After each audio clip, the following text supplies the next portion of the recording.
I think what I'm learning and what I experienced that you have to have a good culture. You have to have a foundation of people that are incredibly, almost obsessed about the customer success. I think it's really important.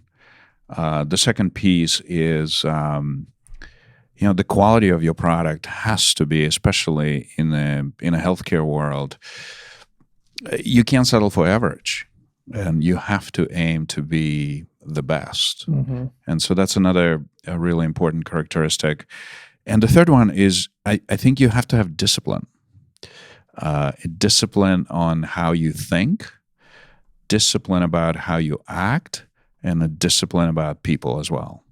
What do you mean about discipline about people?